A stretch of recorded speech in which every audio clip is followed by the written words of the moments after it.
Just 2 days ago, the very day I posted our video on Kling AI, they introduced their Pro subscription plan, which opens up all kinds of new features, and so now we have to get into it, don't we? Welcome back to the channel where we discuss the creative uses of AI, and I have to tell you, first of all, that this is one of those videos that I forgot to turn on my camera. But because I am not the star of this particular video, and it is instead the videos created by this platform, you will just have to listen to my voice and not see my face, and I'm just going to pretend that you're bummed a little. In our first video, we were pointing out some of the features that they said they were going to be adding. Well, now they've added them, so I had no choice but to jump in and spend a bunch of credits on playing with this thing, and now you can decide whether or not you think it's worth it. So when you come to the page, at least for the next few days, they've got a countdown going somewhere, but they've got their membership offering, which definitely gets you faster generations, higher quality generations, longer generations, all sorts of little bonuses I'll show you as we go in here. When you click Discover Your Superpowers, here's the pricing plan. So $60 per year for 660 credits per month. Now you're going to have to go in there and play with the free version to see how much that gets you. But as you will see, some of the higher end features of this Pro version cost considerably more credits. Still, if you get the Pro plan like I did, that's 3,000 credits per month. And when I got in there, I just kept generating and generating and generating, and you know, yeah, I'm sure I could run out, but I probably won't. So as I record this, there's 5 days left. By the time you see this, there'll be at most 4 days. They give you so many different ways to approach this thing. Half year, you can do it by the quarter, you can do it by the month. By the way, I'm not affiliated with them or anything like that. I just want you to know what the deal is. So we showed you the basic functionality the other day. Let's just sign in and get into our Pro version. I'm going to show you some of the videos I've created and show you the parameters that were used over here to create that video. And that, of course, will be showing off the Pro features. See how I did that? All right. So the very first one I did was this one here. It was just a pure text prompt. A dog and cat are wearing scuba gear, swimming in a pool with children. Notice I did not move the creativity or relevance slider, something I have started to do, and I will show you why. I chose the standard mode, not the professional mode. I chose 5 seconds and I chose 16:9. I did choose the camera movement of tilt, which is only available when you do a 5-second text-only animation. But you've got options of tilt and horizontal, vertical, zoom, and you can get a preview of what this looks like and how extreme it will be as you slide this over, and you'll see the impact. So you'll see in my case, I had it tilted and I moved it over about 4.3, and the camera's moving on over this way and panning the pool. Of course, we're super spoiled. 6 months ago, this would have been the most amazing thing you ever saw, but now, of course, all we can do is pick it apart. So I figure let's do the same prompt with their Pro mode and see what we've got. So with this one, I chose the Pro mode. You lose the ability to change the camera movement, but now you can add 10 seconds to it. I didn't change anything with the creativity and the relevance scale. I wish I had, but left the prompt the same, and now I get this, which is much higher resolution. The camera movement is now up to the AI. I have no control over that.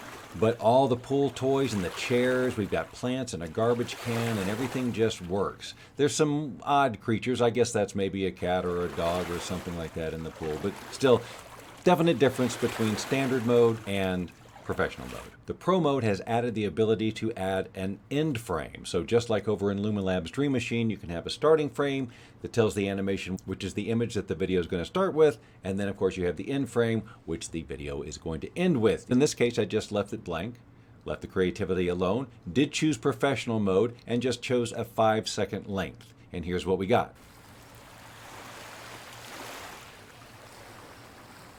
Kind of a cool trick, I think, with her neck or something. We got a spin around. It's just, there's something, you have to watch it several times to go, well, she spun around, but what the deal? Still, I think a very cool movement with the hair. You do see some morphing around here. The beach and the sand is not that impressive.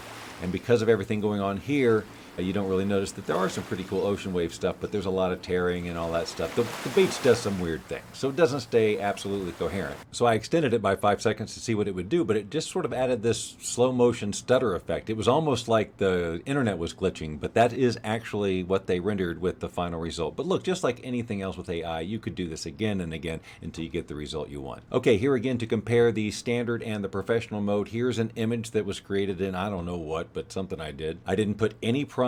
I left everything the same here, just standard mode, 5 seconds, and this is what I got. So I like this. I think it's a cool image. Nothing flies and tears apart. You got good water movement. Now, you can't blame the video that the guy's underwater because he was there in the picture that I put him there. So this did a good job with this. But then I thought, well, let's see what the Pro mode does.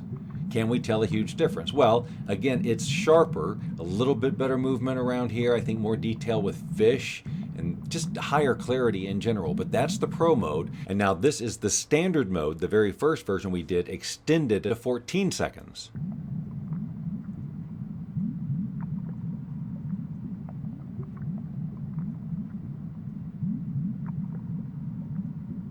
At this point, he starts to kind of shapeshift a little bit, but that's what those undersea creatures do, you know. And again, that's all the standard mode there. Okay, this one was a total disappointment. So I had these 4 faces here. I thought, okay, we'll put it in pro mode and see what it does. So obviously, you know what I was expecting, but here's what I got. Huh? That look is about what I had when I saw that result. With this particular prompt, I start to experiment with a few things, including entering it in Chinese. Now, why did I do that? Well, someone had mentioned in the comment, you know, it's taking your English prompt and it's converting it to Chinese, so that may be why you're not getting the exact results you want. And I thought, okay, should we just put it in Chinese? So then you go to Google Translate, you type it in English, it puts it in Chinese, and then you type it in there, and then will you get a different result? That's the experiment. Now, then I was thinking, well, but isn't that basically what's happening anyway? We're typing it in there and it's converting it to Chinese and then it's giving us a result. So it's only the difference between how it converts our English and Google Translate. But I'm going to tell you, and you'll see, I did get different results when I did that. Okay, so here is the prompt. In a dark and dusty attic covered with dust and cobwebs, a wheelchair with a skeleton in it, wearing old tattered dress, suddenly jerks into motion, rolling towards the camera.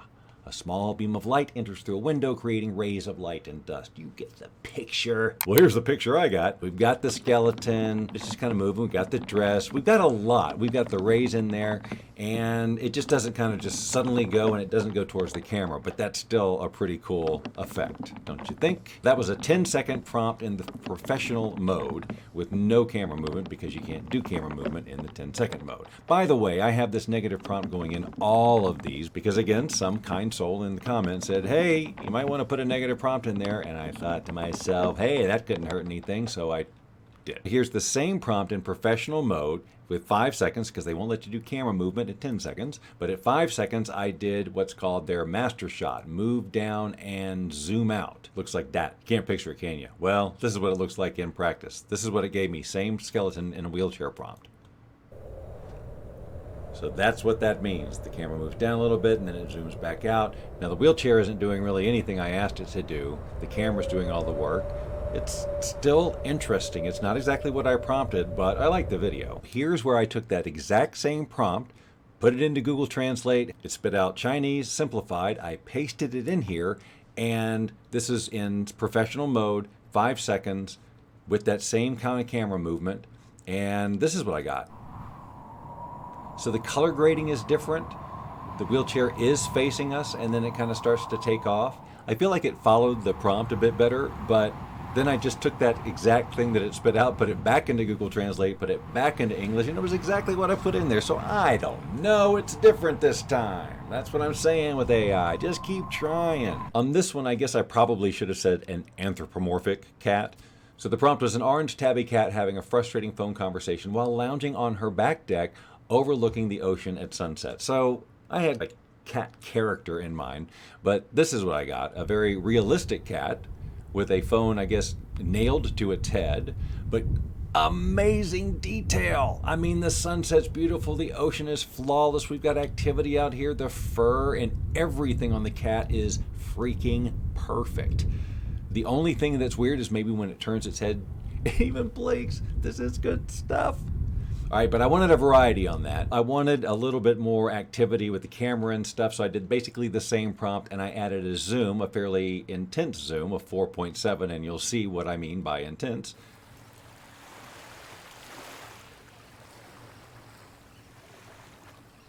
So we're right up there, and then it kind of moves back and just does this sort of interesting movement. But it starts way back in the back where the cat's head is a little weird, but the closer we get to the cat, the more detail we've got. But man, when we're right up on that cat, that's pretty amazing. Okay, this is one I didn't even try in English first. I just pasted the prompt into Google Translate, got it in Chinese, and basically the prompt is an elderly woman in a kitchen holding a hot piece of bacon, dripping with hot oil, screaming in pain.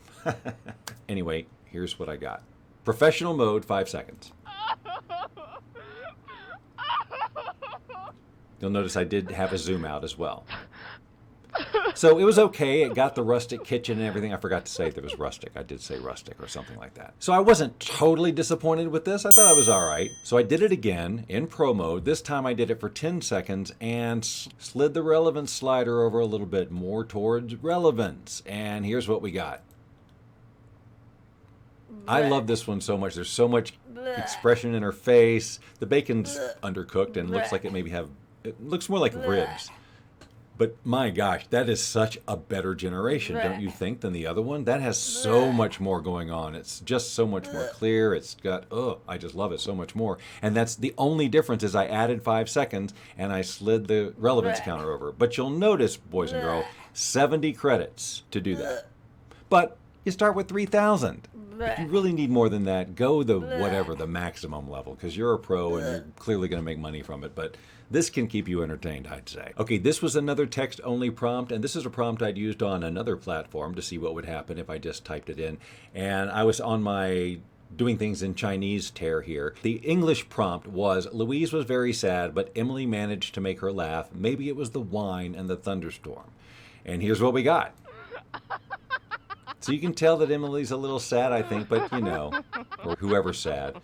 Now the lightning storm is a little weird. It looks like plasma or something, but it did a pretty good job. I should have said red wine, because who talks about sad stuff with white wine? I actually expected a little bit more clarity with the professional mode, but I only ran it once, so you know, didn't give it a fair chance. Here's one that just started with an image prompt, and this was the image.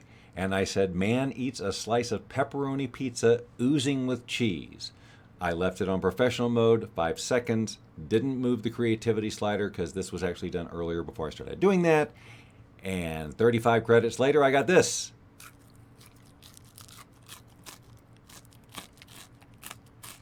Pretty nice, I think. I mean, it's weird, but it's pretty nice. And so then I extended it for 5 seconds and got this.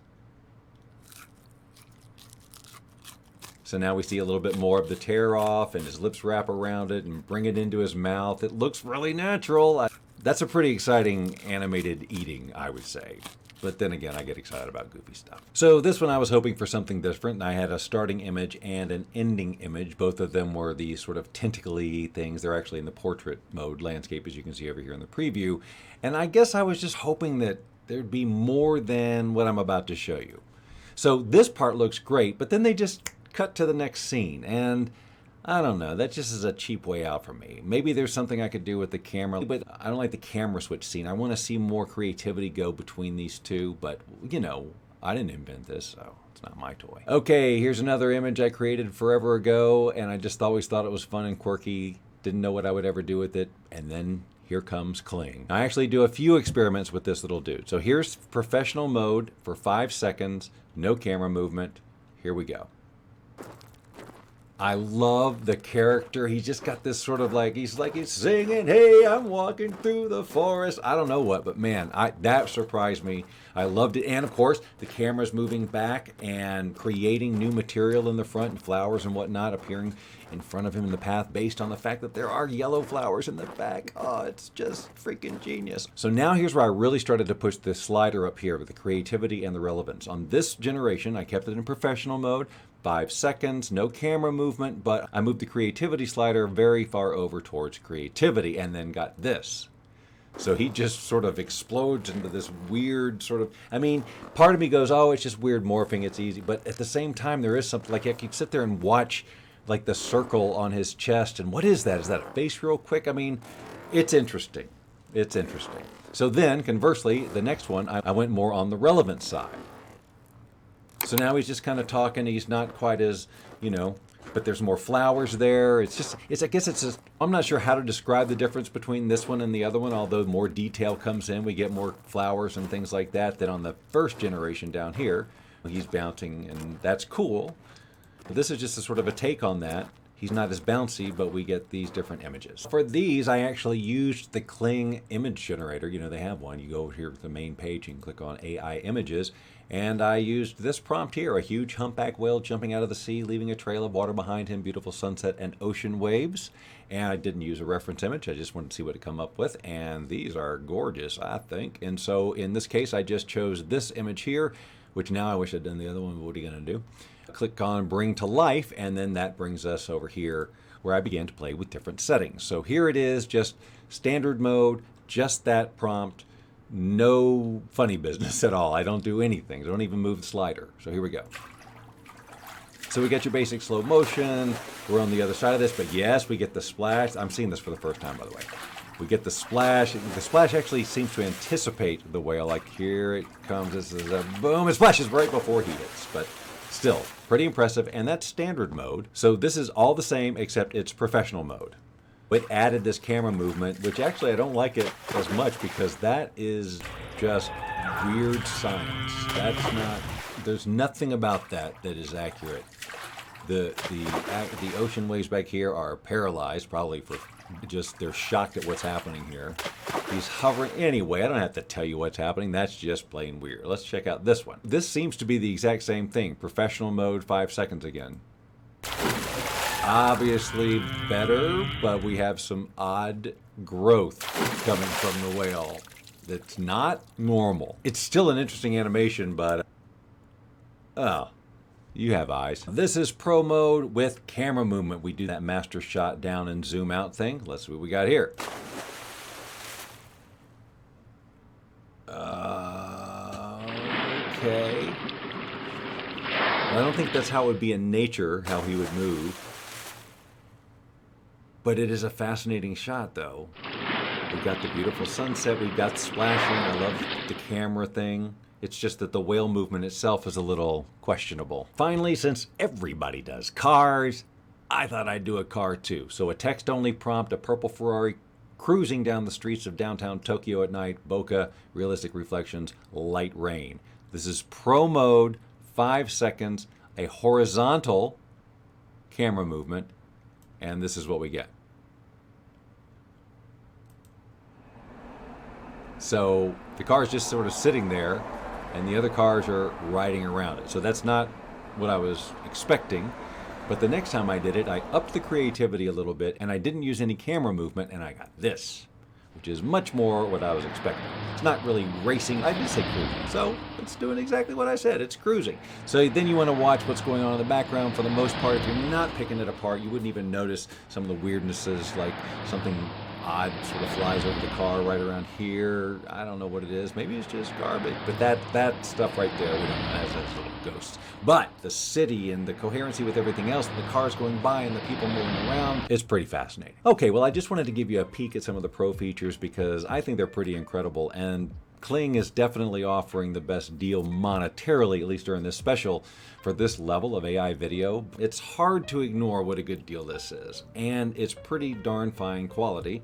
And I'm sure that as I get better at learning the prompts and use better images, and the technology gets better, this will be a force to contend with for sure. But everybody's stepping up their game in the AI video marketplace, so even though this is the hot thing now, who knows what's going to happen tomorrow? We get surprised constantly all the time. But this is certainly another fun one to add to your tool set. So if this is the kind of stuff that you are interested in, I invite you to subscribe to this channel because it's free and these are the types of things we talk about all the time. If you subscribe now, I will not look for you.